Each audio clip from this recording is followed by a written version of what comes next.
Abra sua Bíblia em Mateus capítulo de número 17, verso de número 19. Mateus 17, 19.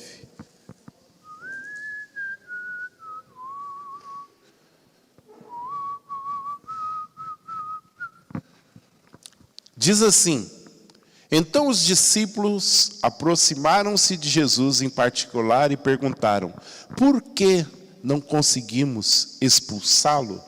Só até aqui por enquanto. Queridos, esse texto é um texto muito conhecido, em que Jesus está no monte, junto com Tiago, Pedro e João. Ali no monte acontece a transfiguração, eles veem Jesus em glória. Mas enquanto Jesus está no monte com esses 3 discípulos, tem algo acontecendo lá embaixo. O que está acontecendo lá embaixo? Um pai traz o seu filho, que está endemoniado, e os discípulos tentam expulsar esse demônio e não conseguem. E aí, quando Jesus desce do monte com os discípulos, está mó burbúrio lá embaixo. Está havendo uma discussão, está havendo comentários, e Jesus pergunta: o que está acontecendo aqui? E o pai do menino se levanta e diz assim: eu trouxe o meu filho que está terrivelmente endemoniado, e os seus discípulos não puderam livrá-lo, curá-lo ou expulsar aquele demônio. Mas eu quero lembrar você de uma coisa. Dado o momento, Jesus tinha chamado os discípulos, não só os 12, mas 70 deles, e tinha dado autoridade para eles, e eles saíram pelas cidades, expulsando demônio, curando enfermos, fazendo sinais e maravilhas. Só que chega esse momento, eles não conseguem expulsar aquele demônio. E aí Jesus, depois você pode ler isso, Jesus expulsa aquele demônio. Marcos ou Lucas vai dizer que aquele menino era mudo e surdo, e ele volta a ouvir, ele volta a falar, o demônio vai embora, aquele menino é liberto.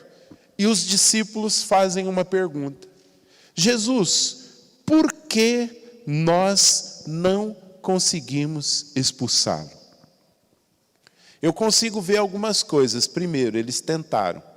Olha para o seu irmão e diga para eles assim: eles tentaram. Olha para o seu irmão e diga também assim: eles podiam. Eles podiam expulsar e não conseguiram expulsar. E eles chegaram para Jesus e perguntaram para Jesus: por que nós não conseguimos expulsar? Eu gosto desse versículo, porque esse versículo mostra uma coisa que nós não temos o costume de fazer. Esses discípulos, diante de uma situação que eles não viram acontecer, o que eles esperavam acontecer, eles tiveram coragem de perguntar para Jesus por que não aconteceu. Nós não temos coragem de perguntar para Jesus por que certas coisas não estão acontecendo na nossa vida quando elas deveriam acontecer. Vocês entenderam? Algo não aconteceu na vida dos discípulos e eles tiveram coragem de perguntar: Jesus, por que não aconteceu? Nós não temos a coragem de perguntar para Jesus por que não está acontecendo o que deveria estar acontecendo.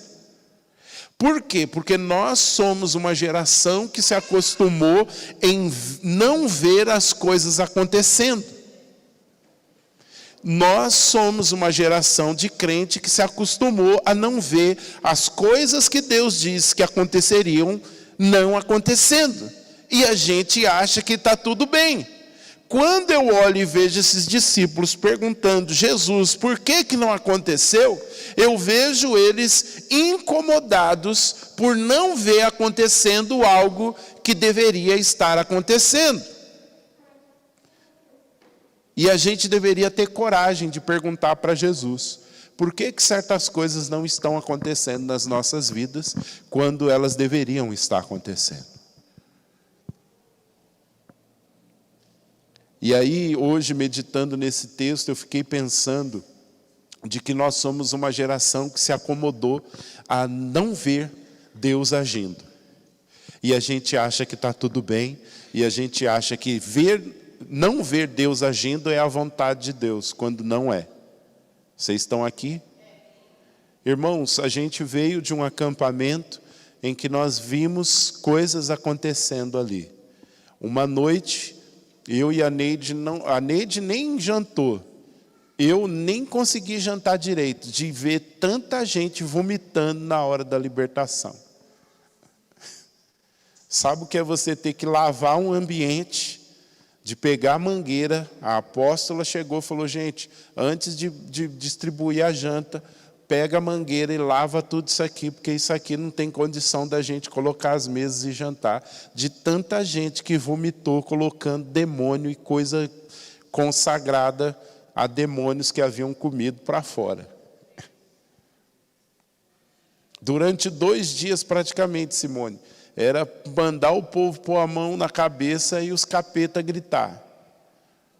Mas talvez o que mais impactou a gente foi, em um dos dias, ver uma mulher colocar um tumor, um cisto, com raiz e tudo, que estava no útero dela.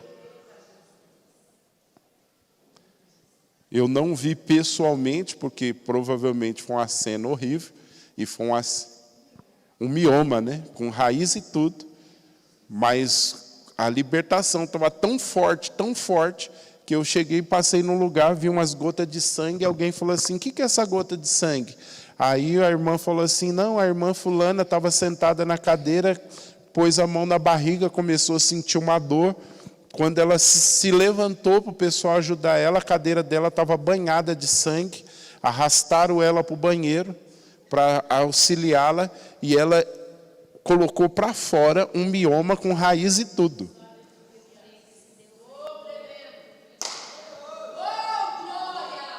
Jesus continua fazendo, queridos.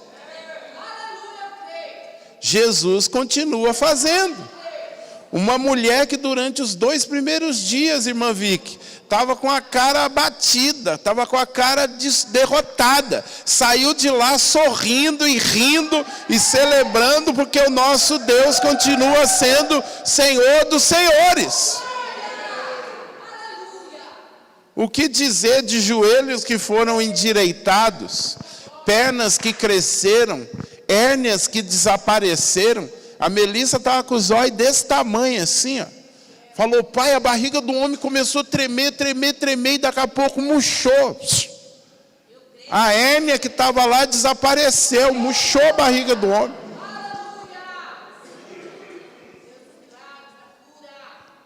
Jesus ainda continua fazendo. Agora pergunta para o seu irmão, por que não está acontecendo o que deveria acontecer? Será que não é porque a gente acostumou a não ver?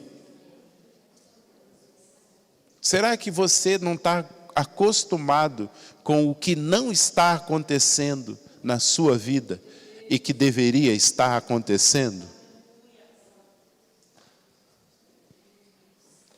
Fica essa pergunta. Jesus ainda continua fazendo milagres. Jesus ainda continua libertando pessoas.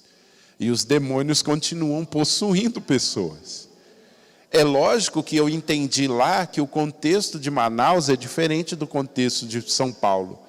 Em Manaus, talvez ainda, porque eles carregam forte uma herança de pagelança, de culto a espíritos, eles ainda, muitos ficam endemoniados. Em São Paulo, o nível de endemoniamento é outro. É um endemoniamento intelectual, que para mim é pior. Porque lá, quando a gente invocava o nome de Jesus, os demônios caíam. Aqui você invoca o nome de Jesus e os demônios dão glória a Deus. A gente não vê endemoniamentos. Mas, por outro lado, está tendo um endemoniamento na mente, em que a gente se acostumou a não ver Deus fazendo as coisas e a gente acha que está tudo bem e está tudo legal. Só que isso precisa mudar. E a gente precisa ser ousado em perguntar. Os irmãos que estão vindo aqui no nosso treinamento de líderes sabem muito bem que a gente teve há um tempo falando sobre comece pelo porquê. E a gente falou de como nós fomos tolhidos de perguntar as coisas. Quando a gente é criança, tem uma fase que as crianças elas ficam perguntando, por quê? Por quê? E os pais se irritam e começam, cala a boca, não fica perguntando, não, é assim mesmo. E a gente vai crescendo. E aí todo lugar que a gente chega e levanta perguntas, por quê? As pessoas veem tesoura. E infelizmente a gente aprendeu dentro da igreja que nós também não podemos perguntar para Deus por que certas coisas não estão acontecendo ou por que certas coisas estão acontecendo. Mas Deus quer que a gente pergunte. Porque só através das perguntas nós vamos obter respostas. A gente aprendeu, a gente não, aí por aí se ensina o seguinte, não pergunta por quê, pergunta para quê. E aí eu vou dizer, não, tem que perguntar é por quê. Porque não está na Bíblia que os discípulos perguntaram, para que Jesus aconteceu isso comigo? Eles chegaram e falaram, Jesus, o negócio é o seguinte, ficamos aqui embaixo, tentamos expulsar esse capeta, e o capeta não saiu, e o Senhor chegou e expulsou, e por que que nós não conseguimos? Eles podiam ficar quietos e falar como muitos de nós falam, é porque não era a vontade de Deus. Não era o tempo de Deus. E tantas outras desculpas que nós damos para esconder algo que nós vamos ver ali. Mas os discípulos tiveram coragem de falar, Jesus, o negócio é o seguinte, a gente tinha saído há um tempo, expulsamos demônio, fizemos um monte de coisa acontecer, e o Senhor falou que nos deu autoridade. Por que que esse demônio não saiu? Nos explica. A gente quer saber. Quer saber para quê? Porque se acontecer da próxima vez, a gente não cometa o mesmo erro. Vocês estão aqui ainda? E Jesus continua sendo o mesmo, irmãos. Jesus continua libertando, curando, salvando. A gente viu o batismo lá no acampamento. Gente que entrou no acampamento saiu de lá crente. Gente que aceitou Jesus lá dentro do acampamento. Gente que chegou e falou, cara, eu não queria ficar aqui dentro, e ficou até o final, e se converteu, e saiu de lá decidido a mudar de vida. Então Jesus continua fazendo, fora as loucuras, que eu não vou nem contar aqui, porque senão vão botar fogo. Mas gente, foi cada loucura, que vocês não têm noção. Como eu queria alguns de nós aqui lá. Gente do céu. Eu fiquei pensando, falei, o bagulho ia ficar louco. Porque pensa num povo que estava sedento. E pensa num povo que tem umas doideiras. E pensa num povo que se junta com a gente ia trazer toda a loucura do céu para a terra. Mas pensa em dias e noites de poder.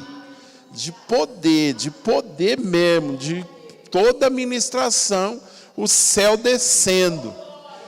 Como diz o Luiz Hermínio, acho que se a gente cantasse lá, atirei o pau no gato, o céu descia. De tão fácil que estava. Então Jesus continua sendo o mesmo. Olha para o seu irmão e fala assim, Jesus continua sendo o mesmo. Então aonde está o problema? O problema é que nós não continuamos sendo os mesmos. A gente muda. Jesus não muda. Amém? Vamos ler o verso de número 20. Jesus vai explicar agora o porquê. Jesus vai dar a resposta. E aí eu já te adianto, quando você perguntar o porquê, se prepare para receber uma resposta que de repente não vai ser a que você queria ouvir.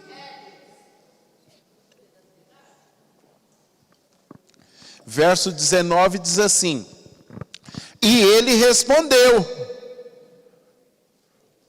É o verso, deixa eu ver, 20. E ele respondeu: porque a fé que vocês têm é? Porque a fé que vocês têm é? Espera aí. Então eles não conseguiram expulsar porque tinha algum problema com a fé deles. Agora, qual é um outro problema? Quando a gente lê esse versículo que fala que eles tinham uma fé pequena, para nós soa como ter uma fé grande ou uma fé pequena. A questão é o tamanho da fé. Mas eu quero que você olhe para a pessoa que está do seu lado e diga assim: o problema não era o tamanho da fé. Fala para eles, para quem está aí, fala: o problema era a quantidade. O problema não era o tamanho de fé que eles tinham, o problema era a quantidade de fé que eles tinham. Por quê? Porque essa palavra para pequena fé poderia ser traduzida assim: vocês têm uma fé, vocês têm uma quantidade de fé muito pouca. E como é pouca, vocês não perseveram. Então vamos lá. A pessoa ficou endemoniada, eu mandei ela embora. Eu tinha uma quantidade de fé para crer que aquele demônio fosse embora. E aí ele não vai. E aí eu começo a desacreditar que aquele demônio pode ir embora. Vocês entenderam? O problema nosso é que às vezes a gente tem uma pequena quantidade de fé. Talvez uma fé suficiente para uma dose de tentativa. Quando não acontece, a gente não tem mais fé. É isso que Jesus está dizendo. Jesus estava questionando eles, falando: cara, é como se Jesus falasse assim: vocês estão vendo tudo o que eu tenho feito? Era para vocês olhar e falar: cara, se ele não saiu, uma hora ele vai sair, nós vamos ficar aqui insistindo até que ele saia. Mas o que parece é que eles tentaram um pouco, não conseguiram e pararam. Glória a Deus, porque eu sei que aqui não tem gente assim. Mas lá nas outras igrejas, e o povo que não veio hoje para o culto, que está em casa, é gente que tem pequena fé, no sentido de quantidade. Tenta uma vez, não deu certo, é porque não era a vontade de Deus.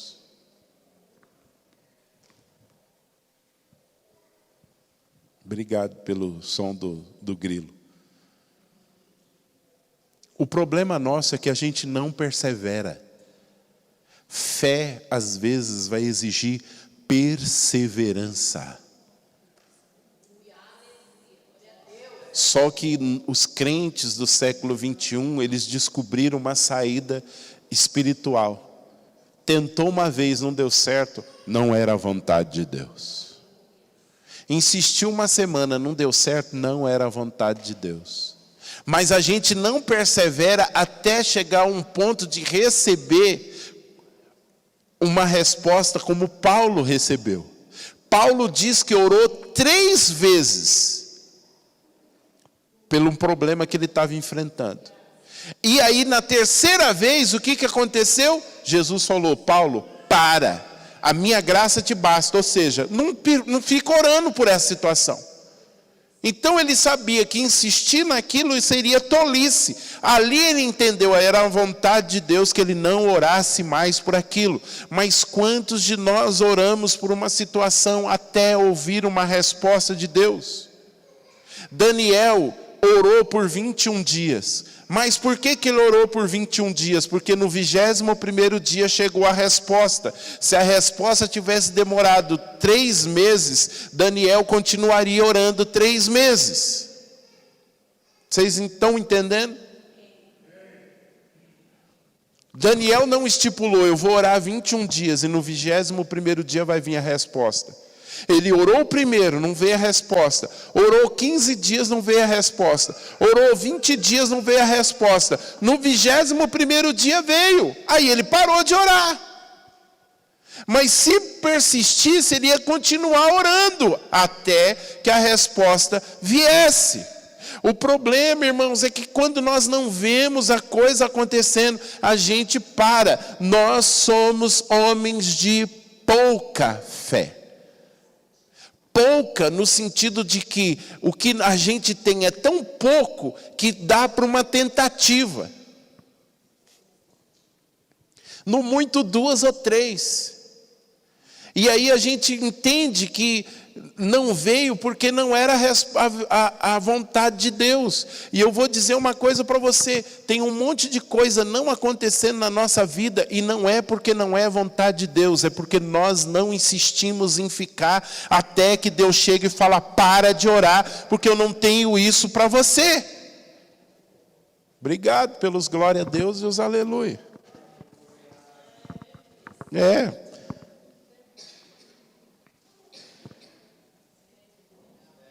O que Jesus está dizendo para os discípulos é: vocês não têm o tipo de fé que dura muito tempo.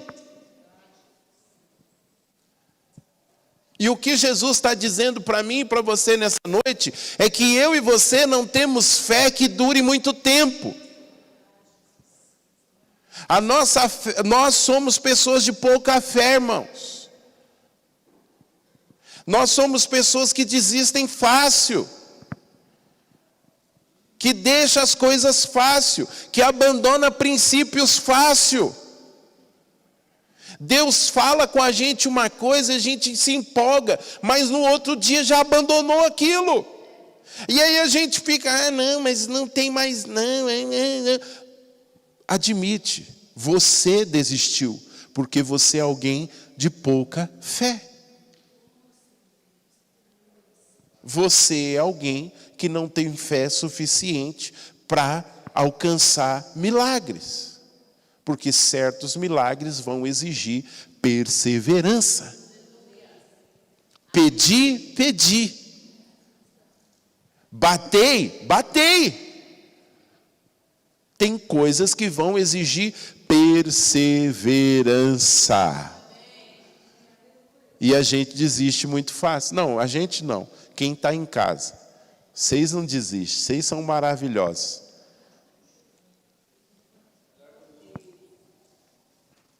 Então está ali, ele respondeu: porque a fé que vocês têm é pouca, pequena.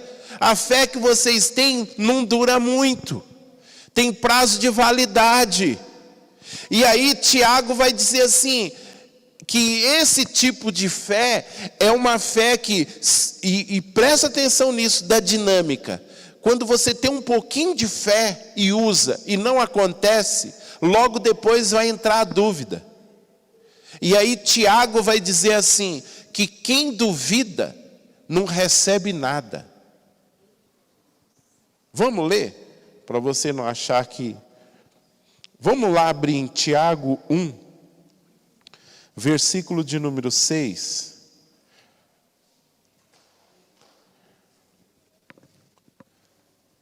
Peça, porém, com fé, sem duvidar, porque aquele que duvida é semelhante à onda do mar, levada e agitada pelo vento. Verso 7. Não pense que tal pessoa receberá coisa alguma do Senhor. Irmãos, se eu e você temos uma pequena quantidade de fé, usamos, não acontece nada, entra a dúvida. A dúvida, às vezes, não é se Deus pode. A dúvida é, será que Deus quer fazer? Porque todo mundo aqui crê que Deus pode. O problema é, será que Deus quer? Não é isso? E aí o diabo vai chegar e vai dizer, não, você acha que Deus quer? Deus não quer. E é aí que você precisa conhecer o caráter de Deus. O problema é que a gente vacila na nossa fé é porque a gente não conhece o caráter de Deus. A gente acha que Deus é um ser humano melhorado. Que às vezes ele está lá no trono e está assim, com esquizofrenia. Uma hora está falando uma coisa, outra hora está falando outra. O problema é que por não conhecermos a Deus, nós não conhecemos a vontade de Deus. E por não conhecermos a vontade de Deus, entra a dúvida. Será que Ele quer? Eu sei que Ele pode, mas será que Ele quer? Agora, quando Ele não quer, Ele fala que não quer. Agora, quando Ele fica calado, para mim soa que Ele quer. Irmãos, não é simples. Você acha que, às vezes eu fico pensando que a gente pensa que, aliás, às vezes eu sinto que nós temos um relacionamento de plástico com Jesus. Um relacionamento tão tosco, que a gente acha que Jesus não pode chegar e falar, ó, para de orar, eu não quero isso aí. Mas é como se Jesus falasse, bom, eu não quero, mas deixa ele ficar orando. Daqui 15 anos eu vou falar para ele que eu não quero. E aí passou 15 anos. Uma apóstola que estava lá com a gente no acampamento, queria ir para Portugal, junto com a filha, e Deus chegou para ela e falou, você não vai para Portugal, sua filha vai e você vai ficar aqui, e acabou. Simples. Deus chegou e falou, não.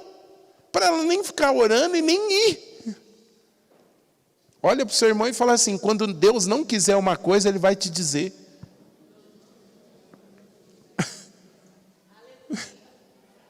Pais que estão aqui, não é assim? Quando você não quer que seu filho faça uma coisa, você fala, olha, não quero, não faça isso. É simples. Então, se Deus não quiser, fica tranquilo que Ele vai falar. O problema é que às vezes a gente faz de conta que não está ouvindo, mas que Ele fala, Ele fala. Vou repetir. O problema é que a gente faz de conta que não está ouvindo, mas que Ele fala, Ele fala. Só que Tiago está falando, se duvida, não recebe nada. Agora, em que sentido o Tiago está falando? Que quando a gente tem um pouquinho de fé, às vezes a gente vai ficar em dúvida se usa essa fé ou não. Porque às vezes o milagre que a gente precisa, ele é tão grande, que parece que aquele pouquinho de fé que a gente tem não vai ser o suficiente. Vocês estão aqui? Estou sendo claro? Mas vamos lá, volta para o verso 20 de Mateus. Vamos entender o que Jesus está dizendo. Tentando ensinar para os discípulos. Mateus 17, verso de número 20. Aí ele diz assim, eu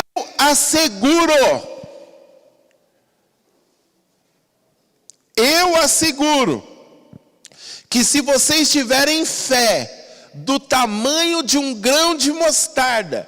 E aqui novamente a questão não é o tamanho, mas é a quantidade.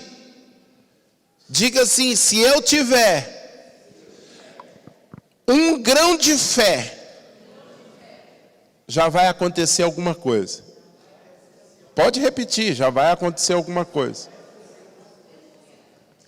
Então ele diz assim, se vocês tiverem fé do tamanho de um grão de mostarda, poderão dizer a este monte, vá daqui para lá e ele irá. Nada será impossível para vocês. O que Jesus então está ensinando? Irmão, vamos entender. Se Jesus está dizendo que o negócio não é o tamanho, mas é a quantidade. Se eu tiver a quantidade, uma única semente, é tudo que eu tenho. E eu preciso que um milagre aconteça. Eu preciso semear aquela semente. E ele está dizendo que se você semear essa semente de fé, você vai dizer, você vai falar, você vai declarar. E aquilo que você declarar vai acontecer. E isso vai fazer com que essa semente gere outras sementes. E aí você vai aumentar a sua quantidade de fé, pelo tanto que você semeia fé, e nada vai ser impossível para você. Então, o pouquinho que você tem, semeia. E aí você vai colher mais um pouquinho, e mais um pouquinho, e mais um pouquinho. E aí você vai semeando, e daqui a pouco você vai tendo grandes quantidades. E aí com grandes quantidades você vai fazer mais coisas. Mas tudo começa com uma pequena semente. O problema é que a maioria de nós diz assim: eu tenho fé, e não faz nada. Se você tem fé, ainda que seja a quantidade de uma semente, semeia isso. E grandes coisas vão acontecer. Se não acontecer, Jesus mentiu. E Jesus não mente. Ele falou: eu asseguro. Quando você for orar, você pode falar assim: Jesus, o Senhor assegurou. Foi o Senhor que disse, o Senhor não mente, que se eu tivesse fé, um único grãozinho de fé, e eu dissesse, eu colocasse em ação, ia acontecer o que eu disse. Então aqui, para semear, eu preciso abrir a boca. Abrir a boca para falar o quê? A vontade de Deus. Eu tenho que abrir minha boca para falar o que Deus fala. Eu tenho que declarar o que Deus declara. O que Deus fala sobre a situação que eu estou vivendo. O que Deus diz sobre essa situação. Então eu creio nisso. E aí eu começo a declarar isso, eu começo a semear. E dizer, só que o dizer aqui, irmãos, não é falar uma única vez. A ideia do texto é: eu falo uma vez e continuo falando até que aquilo aconteça.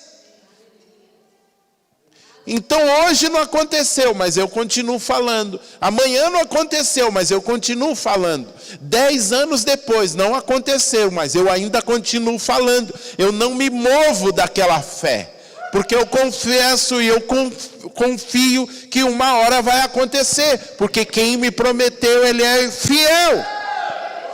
Então o que Jesus estava querendo dizer para eles é o seguinte: gente, entenda.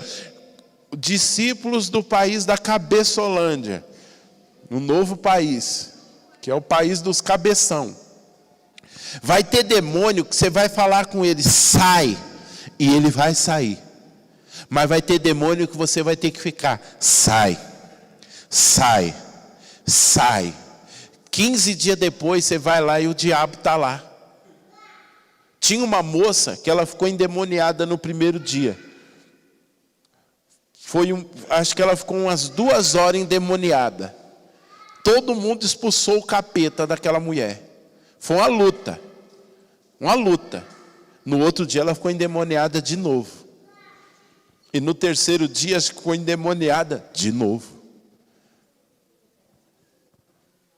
Só que você tinha que ficar ali, falando e declarando. Agora, eu me lembrei desse texto.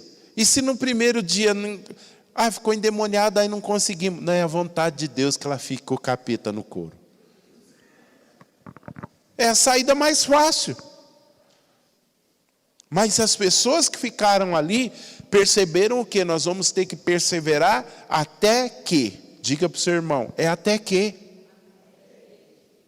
Irmãos, a Neide testemunhou, cheia de enfermidades, tomando um monte de remédio, e ela entendeu essa questão de declarar. Todos os dias ela fez e ainda faz declarações de fé.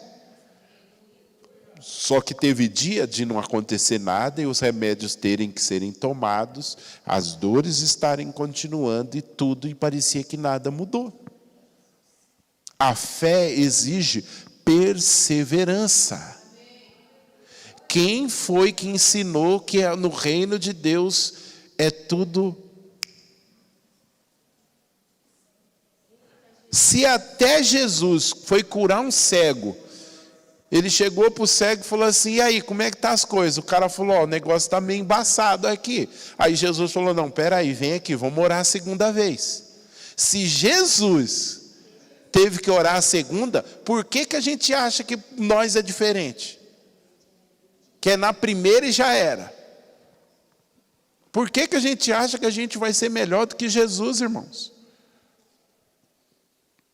O que Jesus queria ensinar com aquele milagre é: existem milagres que vão exigir da gente perseverança, insistência. É pegar aquele pouquinho de fé e multiplicar. Amém? Então o segredo que Jesus está querendo dizer para os discípulos o segredo é eu ter a quantidade de fé que me permite permanecer, perseverar. Você já viu aqueles, quando você tem um pouquinho que você tem que dividir? Falar, bom, hoje eu vou usar esse pouquinho. As mulheres entendem, sabe? Quando vai 15 dias antes de você receber e o pó de café está acabando. E aí você olha e fala assim: cara, eu vou ter que pegar esse pó de café e vou dividir ele. Então é um pouquinho cada dia. É melhor você pegar um pouquinho e usar cada dia do que você tomar tudo de uma vez. Olha aqui um segredo. É melhor você pegar e cada dia você derramar um pouquinho da sua fé do que num dia só você jogar tudo a sua fé e depois ficar frustrado. E nós somos uma geração imediatista, Márcio. A gente quer tudo hoje. E Deus não é imediatista. Existem coisas que acontecem assim, irmãos. Mas existem coisas que vão exigir de nós perseverança. Hoje um pouco, amanhã um pouco, depois um pouco, daqui um mês um pouco, daqui 2 meses um pouco, 6 meses um pouco. Porque se você plantar uma semente, você vai ver que a semente cresce a cada dia. Até hoje eu não vi nenhuma semente que você joga no solo, a não ser na história do João e do pé de feijão. Que cai a sementinha lá e já nasce aquele pé, já sobe, já vai lá no céu. Tirando isso, toda semente, ela é semeada e ela vai crescendo dia após dia. Aleluia. Verso de número 21. Diz assim: mas essa espécie ou essa casta só sai pela oração e pelo jejum. Esse versículo nos dias atuais é um dos versículos que tem dado um quebra-pau na internet que vocês não têm noção. Eu até, quando eu estava meditando nesse texto, até falei, Jesus, eu já fico estressado só de ler esse versículo e de lembrar de tanto quebra-pau. Porque hoje tem tanta gente defendendo que você não precisa jejuar mais, que Jesus já fez tudo. E eu até discuti com um irmão e por causa disso, desse negócio, e é complicado, mas eu não vou entrar em discussão. Esse versículo tem 2 explicações. Ou Jesus, esse versículo pode ser entendido que quando Jesus falou que essa casta, ele está se referindo aos demônios, ou seja, existe essa espécie de demônio que só vai sair com jejum e oração, ou ele está falando de uma outra coisa que ele falou em versículos acima. Porque quando ele fala em versículos acima, ele chega e fala para aquele povo assim: ó geração incrédula e perversa. E algumas pessoas vão dizer que Jesus não está se referindo à espécie de capeta, mas Jesus está falando assim: essa casta, essa espécie o quê? De incredulidade e de perversidade só sai com jejum e oração. Por quê? O problema que os demônios não saíram, e aí eu vou falar da minha visão, Não é porque eles não tinham jejuado, até porque Jesus falou que enquanto o noivo tivesse, eles não poderiam jejuar. Então eles não poderiam ser cobrados por uma coisa que eles não tinham sido orientados a fazer. Mas eu estou vendo Jesus querendo ensinar para eles um princípio a partir dessa experiência. E aí eu estou querendo entender, e aí o que eu entendi, e o que eu quero liberar sobre vocês, e o que eu entendo que Deus quer liberar sobre nós é que muitas coisas não estão acontecendo no nosso meio por causa da incredulidade. Irmãos, e aí tem um outro problema. A nossa geração de crente acha que dá para ser crente e incrédulo e caminhar com as duas coisas junto. Não dá. Incredulidade na Bíblia é um dos pecados graves. Incredulidade na vida do crente não é uma opção. Eu vejo a nossa geração achando bonito ser incrédulo.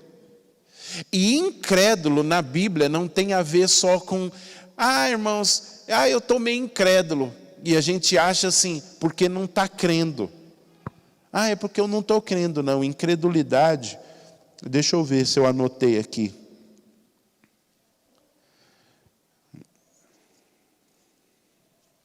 O significado de incredulidade na Bíblia.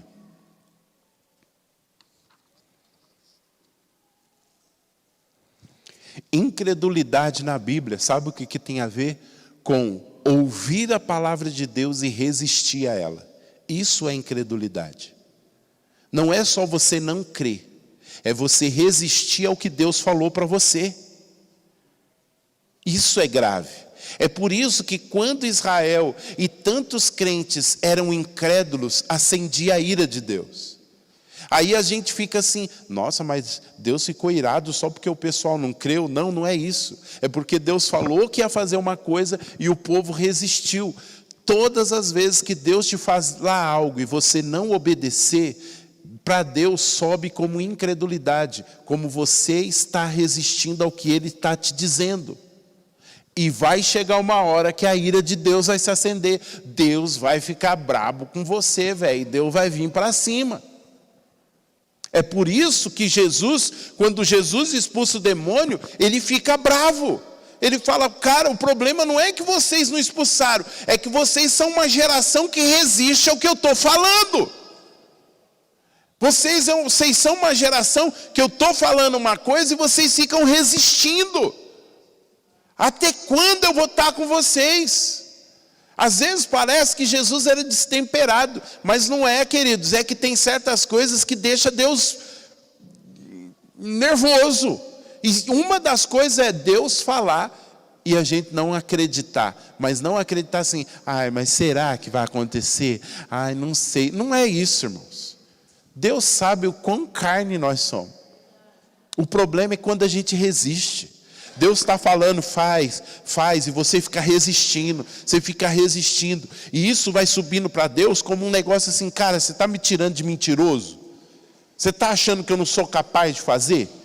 O que você está pensando de mim? Aí Deus vai se acendendo na ira dele. Então Jesus falou que o problema daquela geração é que eles estavam debaixo de uma espécie de incredulidade e perversidade. E a palavra perversidade é uma palavra que tem a ver com algo distorcido. Jesus estava dizendo assim, sabe por que esses demônios não saem? E certas coisas não estão acontecendo na vida de vocês, é porque vocês estão debaixo de uma resistência ao que eu falo, e tudo ainda o que eu falo, vocês torcem. Vocês pegam o que eu falo e dão uma distorcida, para se adequar a vocês. É isso que Jesus está dizendo. E aí eu acredito que Jesus está dizendo, esse tipo de demônio, porque incredulidade e de perversão deve ser um tipo de demônio. Esse tipo só sai com jejum e oração. Ele não está falando dos demônios. Não tem demônio que só para a gente jejuar vai sair. Mas a incredulidade e essa distorção só vai sair da nossa vida se a gente orar e jejuar. E aí desculpem esse povo que fala que não tem jejum. Eu ainda acredito que nós precisamos jejuar. Pelo simples fato, jejum dá foco. Jejum me coloca numa posição que eu fico focado. O que Jesus está querendo dizer é o seguinte: tem coisas que vocês precisam fazer, que vocês precisam estar focados. Oi, vocês estão aqui? Irmãos, a gente quer ver certas coisas acontecer, mas a nossa mente está dividida. Ainda tem muita coisa torcida dentro de nós. É por isso que a gente faz acampamento, a gente faz retiro, e parece que concentra poder e milagres acontecem. Por quê? Porque tem foco. A gente está focado. Jejua e passa tempo de oração para você ver como você fica focado. Não é porque você recebe mais poder, é porque você ganha o poder do foco. E aí a incredulidade sai, a perversidade sai, e aí as coisas acontecem, porque o que impede as coisas de acontecerem é a incredulidade. Israel não pôde entrar na terra por causa da incredulidade. E o que é incredulidade? A incredulidade é só ter um pouquinho de fé, usar, e dali em diante não ter mais nada. E aí eu passo a duvidar. E aí eu não acredito mais que Deus queira fazer. E aí o Espírito Santo falou uma coisa para mim. E eu vou liberar sobre vocês. Dia 25 de setembro é comemorado Yom Teruah, o dia do toque. Israel comemora o ano novo judaico, Rosh Hashanah. Esse ano cai num domingo. Dia 25 de setembro, a partir das 6 horas da tarde, para Israel começa Yom Teruah, o dia do grito, o dia do brado, o dia do toque. E eles celebram o ano novo. E logo depois eles entram num período de jejum, de oração, que se estende até Yom Kippur. São 10 dias de quebrantamento, de arrependimento, do shofar sendo tocado. São dias que eles estão revendo tudo que eles fizeram diante de Deus, tudo que eles fizeram ao longo dos anos.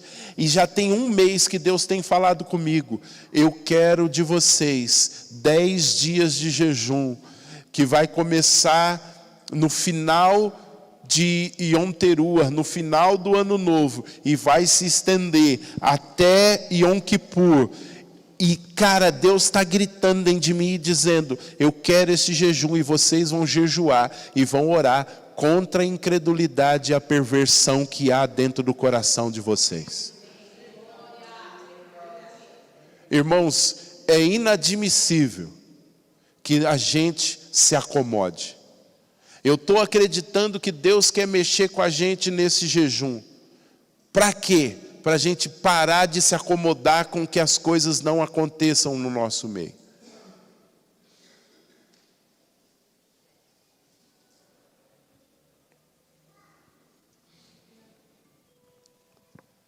Por que que os discípulos não conseguiram? Por causa de ter pouquinha fé. Jesus falou que se a gente tivesse um pouquinho, a gente já ia viver coisas impossíveis. Cara, nós ainda servimos um Deus vivo, que faz milagres, que arranca um mioma com raiz de tudo. Irmãos, vocês são adultos, vocês aguentam, vamos falar. Cara, sem cirurgia, colocar um mioma para fora, com raiz e tudo, velho, até um ateu tinha que se converter num bagulho desse aí. Uma coisa, eu estava com a dor no joelho e sumiu. Tinha uma moça lá que ela estava maravilhada, Márcio. Ela falou: gente, o meu joelho era torto assim. E numa das orações o meu joelho endireitou. E ela ficava abaixando e levantando, falando: olha, eu não conseguia fazer isso.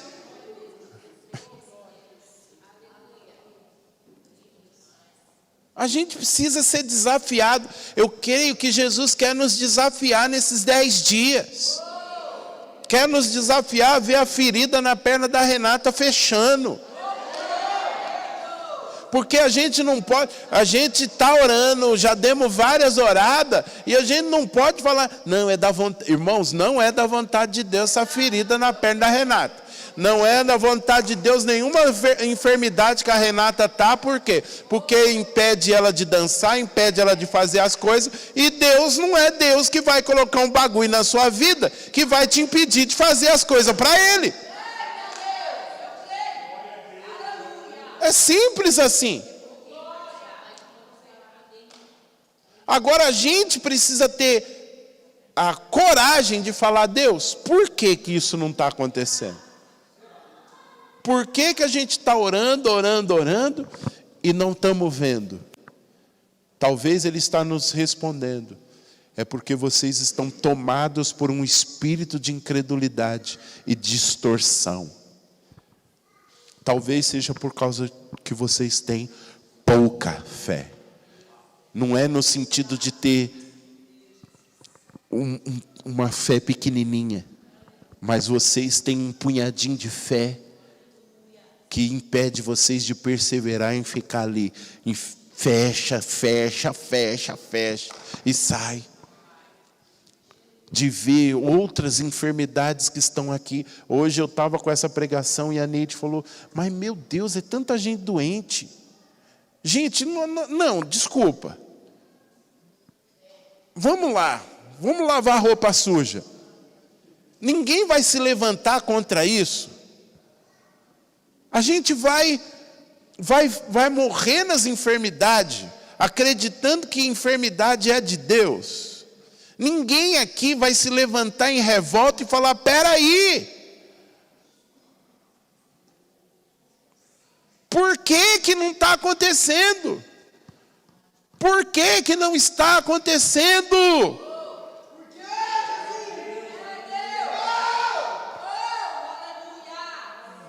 Se Ele falou obras maiores, vocês vão fazer. Agora, para fazer as obras maiores, pelo menos nós deveríamos estar fazendo as mesmas. Porque a gente foca, não, Jesus disse que nós faríamos obras maiores. Mas para fazer as maiores, pelo menos as mesmas a gente tinha que estar fazendo. Porque não tem como fazer as obras maiores sem pelo menos fazer as mesmas. Mas por que que a gente não está fazendo? Para mim a resposta é simples. Nós não temos o tipo de fé que persevera. Nós não temos a quantidade de fé que me faz ficar firme. Irmãos, a gente desiste muito fácil.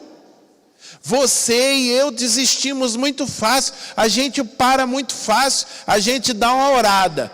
Lá em Manaus eu inventei uma outra palavra. A gente dá uma orada, nós dá uma unjada. Não acontece nada, a gente já joga para a conta de Deus. Não foi da vontade. Quando a gente deveria perseverar em oração. Até que, ou Ele fale que não vai fazer, ou que aconteça. Olha para o seu irmão e fala assim, é até que. Irmãos, a Bíblia diz que o justo viverá pela fé. O estilo de vida do crente é o estilo de vida de fé. Não o estilo de vida de incredulidade. Incredulidade não é uma opção para mim e para você. Incrédulos não herdarão o reino do céu. Incrédulos não vivem as promessas. Toda promessa de Deus nós já temos um sim, mas cabe a mim e a você crer. Mas não é só falar eu creio, mas é ter a quantidade de fé que me faz crer hoje, crer amanhã, crer depois da manhã. Ainda que tudo está dizendo não, eu continuo crendo. Mas como que eu sei que eu estou crendo? Eu continuo me movendo. Como eu sei que nós cremos? Se todas as vezes a gente orar pela Renata. Se toda vez a gente orar por alguém que está enfermo. Não vi agora, mas eu vou orar. Não vi a salvação, mas eu vou continuar orando. Eu não vi acontecendo, mas eu vou continuar ali crendo. Não é só dizer, eu creio. Não, quem crê se mexe. Quem crê se movimenta. É por isso que Tiago falou, a fé sem obras ela é morta. O que ele está dizendo é o seguinte, não existe fé estática. Se você crê, você se move. Se eu creio, eu me movimento. Se eu creio, eu vou de encontro ao que Deus disse. Ainda que todo mundo esteja falando, mas você vai ficar crendo nisso aí? Mas você acha que é para você? Irmãos, o povo pode falar o que for na internet, num jejum, que se lasque para lá. Isso não me move do que eu creio. Aleluia. Isso não me move. Porque eu sei em quem eu tenho crido. Com todo respeito. Agora a gente se move muito fácil. E aí Tiago falou, quem duvida é semelhante à onda. Que fica sendo jogado para um lado e para o outro. Aonde você está indo, irmão? Não, estou indo para cá. E agora? Não, estou indo para lá. Tiago fala, esse tal não vai receber nada. Não adianta. E eu fico com a palavra de Deus. Eu acho que nós não estamos recebendo tudo que nós deveríamos fazer, porque nós estamos semelhante à onda. E eu creio que Jesus quer nos curar da incredulidade nesse jejum de 10 dias. Ele quer nos curar da incredulidade. Incredulidade é uma enfermidade. E eu estava meditando nessa palavra e Jesus falou uma coisa para mim. Ele falou, sabe qual é o problema de vocês? Eu olho para a geração que vocês estão e vejo como uma geração incrédula e perversa. Vocês olham para o povo do mundo e acham que eles têm fé. Porque todo mundo aí, você liga a televisão, está todo mundo falando que crê. Aí a gente, não, poxa, você vê, ele tem fé. Irmão, Jesus olha e fala assim, ó geração incrédula e perversa. Jesus não amacia, né? Jesus está olhando para essa geração atual e está falando, ó geração incrédula e perversa. E a gente está olhando, deixa eu ficar quieto que eu já ia citar um nome aqui, mas não posso. E falando, ai que fé, crê em Deus. Mas você vê, está com a vida toda zoada, mas tem uma fé. Jesus está olhando o céu e falando, é incrédulo e distorcido, perverso. E ele está olhando para nós e está falando para nós que nós somos uma geração incrédula e perversa. E ele quer curar a incredulidade e a perversão no nosso coração. E se ele está falando que nós somos uma geração incrédula e perversa, eu vou ficar com o que ele está fazendo e vou me arrepender disso.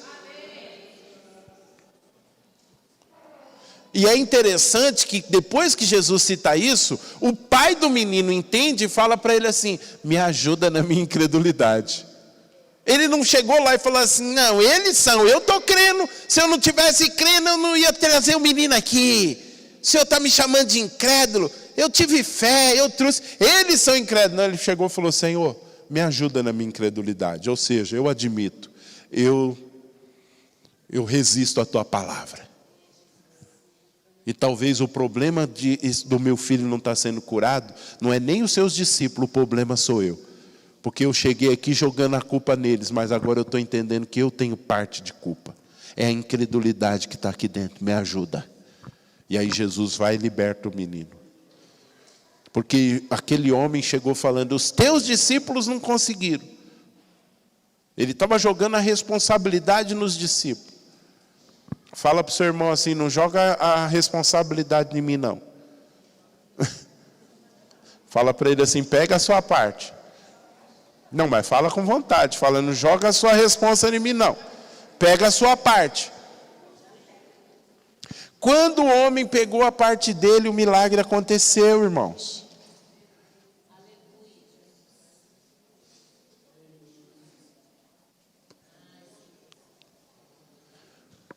Fé é entrega.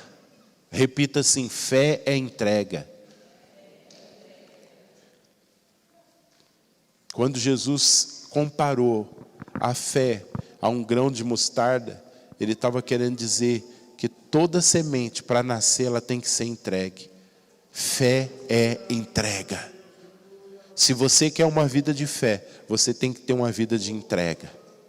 Irmãos, aquela mulher que andou 10 dias num barco para chegar naquele acampamento, teve um dia que ela recebeu tanto poder que eu quase tirei uma foto dela para mandar para vocês. Tinha um pilar, Patrícia, a mulher estava agarrada no pilar, chorando, com as pernas tortas, de tanto poder que ela estava recebendo. Tanto poder. Eu achei que aquela mulher ia morrer ali. Mas eu falei, foi um nível de entrega muito grande. Aí Jesus chegou e falou: você se entregou demais, você não pode sair daqui de qualquer jeito. Pensa em alguém, Ronaldo, grudado numa pilastra, com as pernas tortas assim, chorando. E você via assim que a pessoa estava falando assim: Jesus, ameniza para mim não morrer. Porque o nível de entrega é o nível que você vai receber. Não tem jeito. Por isso que fé é entrega. Por isso que às vezes você vai ver coisas acontecendo na vida de pessoas e outras não. São bom crente, frequenta igreja, está tudo bem. Só não vão receber no mesmo nível que os outros que se entregam recebem. Não tem jeito. Irmãos, aquela mulher que pôs um mioma para fora, aquele povo, histórias terríveis. Vocês não têm noção. Eu acredito que assim, que eu fui para lá, não foi nem eu, mas a Neide era o centro das ministrações. Porque quando ela ministrou a quebra do vaso, curando raízes, a Neide nunca ministrou tanto como naqueles dias. Eu ficava de boa lá, sentado, deitado. Mas tinha fila de mulheres para falar com a Neide. Filas para contar histórias terríveis. Mas aí daqui a pouco, depois de todo aquele choro daquelas mulheres, da entrega, sabe? Mulheres que abriram sua vida, homens que me procuraram também e abriram coisas íntimas que nunca tinham falado para ninguém, mas se entregaram, entenderam: Jesus, o Senhor está aqui, o Senhor quer curar, o Senhor quer fazer, a gente vai se entregar. Um nível de presença, um nível de glória de Deus, um negócio, um nível de manifestação de Deus que você não precisava fazer nada, Luiz. Deus estava fazendo tudo. A gente só estava lá igual uns bonecos lá olhando, e Deus fazendo, Deus curando, Deus libertando. Irmãos, um irmão chegou, teve um dos dias que eu ministrei sobre batismo no Espírito Santo. A glória de Deus veio de uma tal maneira que eu falei: quem aqui nunca foi batizado com o Espírito Santo, vem para frente. Umas 20, 30 pessoas vieram. Aí Deus veio. Um irmão chegou para mim e falou assim: apóstolo, eu nunca vi tanta gente sendo batizada no Espírito Santo do mesmo tempo. Agora pergunta assim: o que eu fiz? Nada. Mas foi o nível de entrega daquele povo. Aí Deus veio e quebrou tudo. Quebrou tudo literalmente. Literalmente. Coisa louca. Mas para terminar, para nós tomarmos a ceia, aquela mulher que pôs o mioma para fora, uma história assim, de muito sofrimento. Uma das noites eu fui ministrar. A Melissa acho que mandou o vídeo no Som do Reino. O anjo, um dos anjos que anda comigo, que é um negócio doido. Negócio doido. Quando a Melissa era pequena, às vezes, vocês já perceberam, às vezes em algumas pregações me dá uma crise de riso. Eu começo a rir. Uma vez a Melissa tinha 3 anos de idade. Ela falou assim: pai, sabe por que você ri? E eu falei: não. Ela falou assim: porque tem um anjo que anda com você, e quando ele começa a falar no seu ouvido, você começa a rir. Eu guardei aquilo no meu coração, eu pensei, uma criança de 3 anos não podia inventar isso.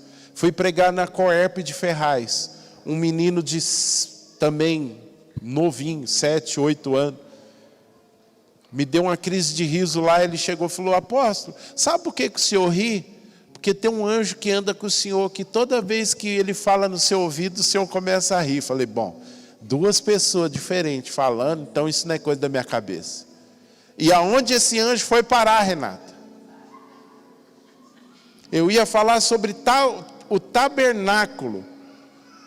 O anjo não deixou falar, Katia. Me deu uma crise de riso. E eu falei desse anjo. E deu uma crise de riso no povo. E mais de 20, 30 pessoas rindo sem conseguir parar. E aquela mulher que tinha posto aquele negócio para fora, ela ria, que eu achava que ela ia morrer. Conclusão, 1 hora só de riso, sem eu conseguir pegar a palavra. Jantamos, depois eu consegui ministrar. Depois que acabou a ministração, fomos para a janta. Uma moça começou a rir. Colocaram ela numa tendinha de oração e ela não parava de rir.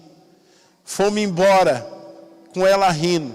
Cheguei no outro dia, o pessoal contou a história, falou, apóstolo, tivemos que colocar ela dentro da sala de intercessão. 3 horas da manhã, a moça rindo. E dormiu lá dentro, porque não conseguia dormir no alojamento. E ainda 2 irmãs ficaram de madrugada rindo, e o povo falando, cala a boca, chega! Eu até pensei, falei, meu Deus, se a Giovana, a Patrícia e a Peu estivessem aqui, ia ser uma festa. Mas por que eu estou dizendo isso? Porque Jesus quer fazer grandes coisas, queridos. Mas a incredulidade tem que sair e a entrega da fé precisa chegar. Nós precisamos ser libertos da incredulidade. E eu entendo que essa casta, essa espécie, esse tipo, só sai com jejum e oração. Só sai com a gente focado em orar. Ficar 24 horas pensando em trabalho, em coisa. Irmão, desculpa. A nossa quantidade de fé não aumenta.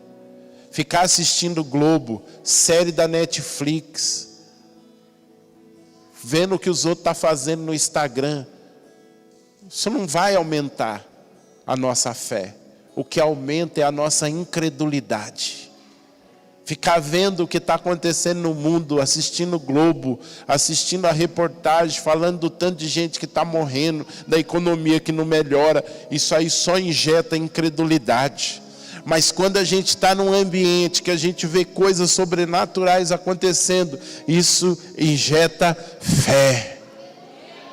E Deus está nos chamando, e nos próximos domingos nós vamos trabalhar isso, e eu vou explicar melhor, e você vai ser convidado, ou melhor, convocado, ou melhor, apertado, ou melhor ainda, obrigado a arrancar a incredulidade da sua vida. E se o meio que o Senhor está falando conosco é por meio do jejum e da oração, então nós vamos obedecer, porque nós queremos pelo menos fazer as mesmas obras, e depois partirmos para as obras maiores. Porque o mundo espiritual ele é real, Luiz. Anjo lá foi mato. Eu nunca vi tanto anjo por metro quadrado. Todo mundo via, criança, adulto, jovem, até bicho estava vendo um anjo lá. Por causa do ambiente de fé. Olha para o irmão que está aí do seu lado e fala assim, irmão, solta essa incredulidade em nome de Jesus.